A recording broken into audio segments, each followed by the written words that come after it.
Yes, somehow it has been a whole month since taleworlds released Mount & Blade II Bannerlord, and boy has it been a wild ride already, taking the gaming world by storm and being Steam's biggest release of 2020. From fighting in medieval fronts to sieging castles against raging hordes, the potential of the game has been incredible. Whilst not being completely different to Warband, it has opened up the Mount & Blade style game to a more mainstream and wider audience.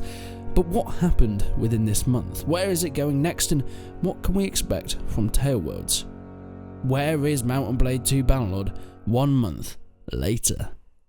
Games Planet have a great deal on many games, but especially Mount & Blade II Bannerlord, or if you don't even have Warband, you can get the Warlord package, which is Mount & Blade II Bannerlord and Mount & Blade Warband for about £43, which is insane, since, I mean, that's cheaper than most AAA games, and you're getting two incredible games that you can put. Well, me personally, I've already got about 2,000 hours with both of them combined together, so it's a no-brainer if you don't already own it.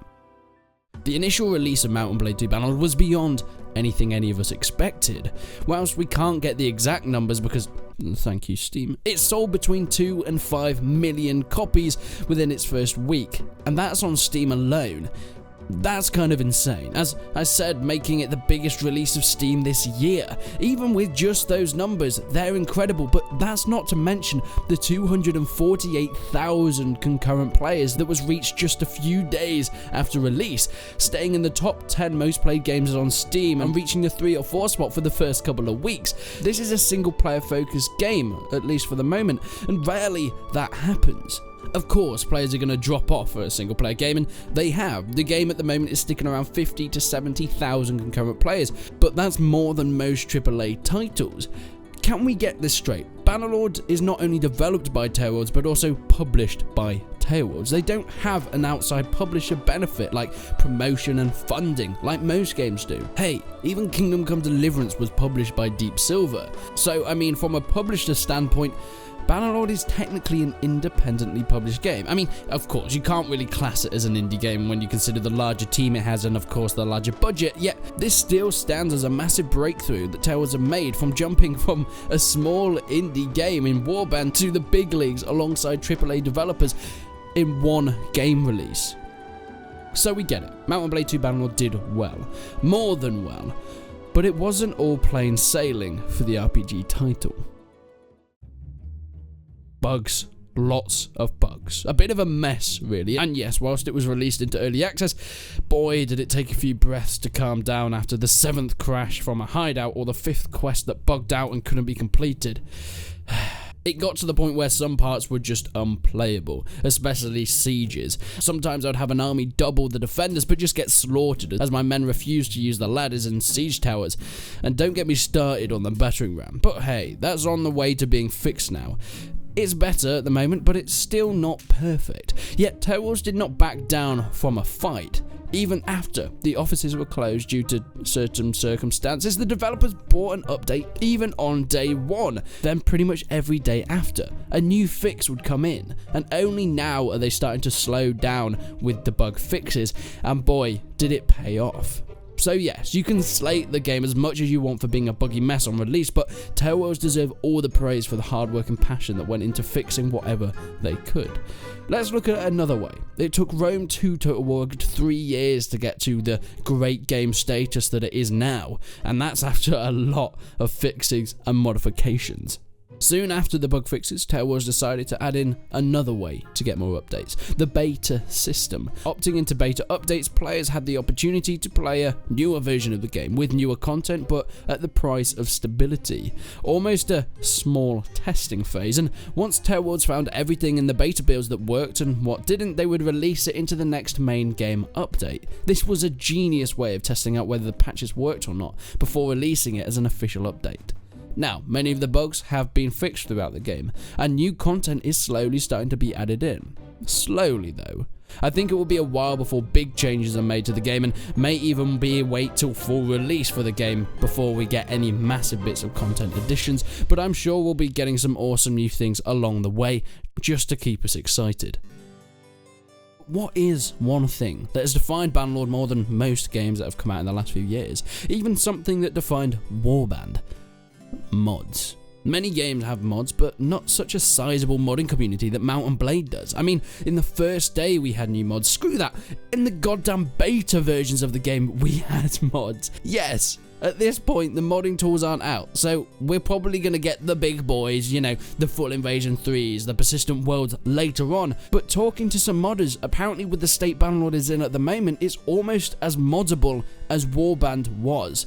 That blows my mind. If we can get full total conversions like in Warband, imagine when the modding tools come out for Bannerlord. What could we get then? These are modding tools that Warband never actually had itself. I mean, we already have battle tweak, decapitation mods, fire arrows, new troops, new sounds, shaders and graphic mods, complete AI overhauls. It's insane. And that's in the first few days. And I'm going to be bringing you next week some of the best mods that I've found so far, so make sure you stay tuned for that. But boy, Bannerlord in 1 month has more mods on Nexus and more downloads than Kingdom Come Deliverance, a game that has been out for 2 years and has recently got modding tools, has had in all its time of release. That is insane. It's like the 10th most downloaded game on Nexus mods. It's incredible, with 1 month of being released. Some awesome mods that I know are in the works for the future are about 50 Rome mods, yeah I know, Lord of the Rings mods, as you'd expect, Warhammer Fantasy ones, and so much more. Of course, every time a big mod comes out, you'll find it on this channel. But I mean, if you want a little bit of a hype and something to keep you excited already, have a few awesome screenshots.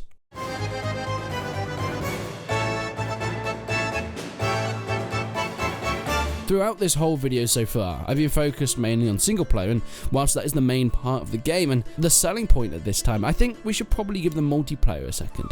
Unfortunately, it hasn't been so successful in the newer iteration of the Mount and Blade franchise. It's been decently active and has a decent player base, but sieges are still a bit buggy and servers crash quite often. There was even a number of days when there wasn't any servers on at all that you could play. You couldn't even log into multiplayer. And unfortunately, I don't think the player base will stay for what multiplayer has to offer at the moment. With some exception like Mini Siege and Warband, no one really cared for the casual join and play multiplayer experiences. It was all about the community events, line battles, shield battles, sieges, even all the mods, Roman mods, recreating Lord of the Rings scenes and scenarios, roleplay experiences like Persistent World. That was the selling point. That is what sells Mount and Blade's multiplayer experience, not this team deathmatch stuff. So the fact that private servers aren't even a factor of the game at the moment is a massive hit and a punch in the face to the huge multiplayer fan base that is out there for Mount and Blade. And unfortunately, and I fear that new people that are coming into the franchise, and as you can see by the number there's quite a lot, may never experience these community events and line battles because they've got all they want out of Mount and Blade. They played the single player and done everything they want to do, and they just think the multiplayer is just a throwaway things with team deathmatch and sieges like any other game. But eventually the time will come where private servers will arise and community events are up and running. But all these new fans that bought Bannerlord on release will have left. They would have seen the multiplayer as nothing more than just team deathmatch.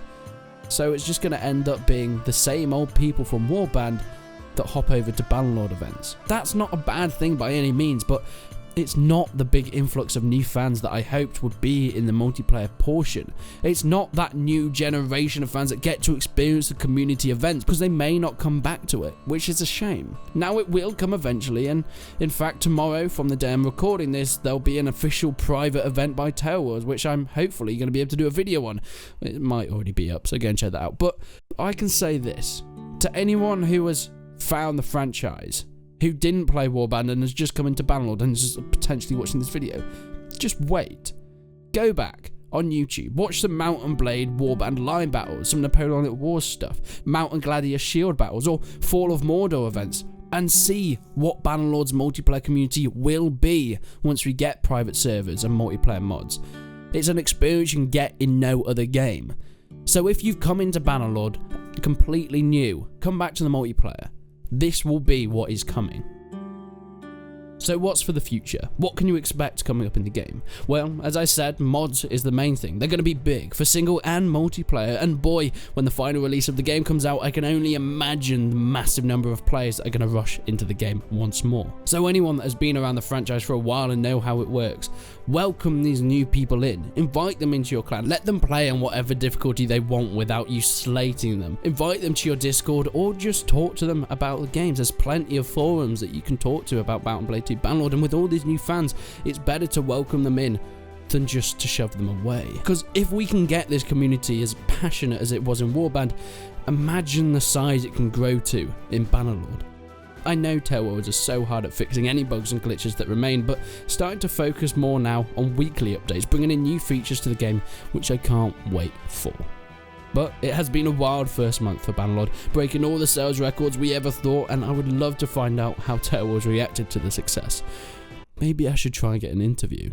I can't wait to see where it goes from here. Make sure you subscribe for all the Bannerlord content, and it's also been a year since the release of Mordhau. I guess I should probably get working on a video for that as well. But make sure you check out the tutorials and gameplay videos on this channel. But until then, I will see you in the next one.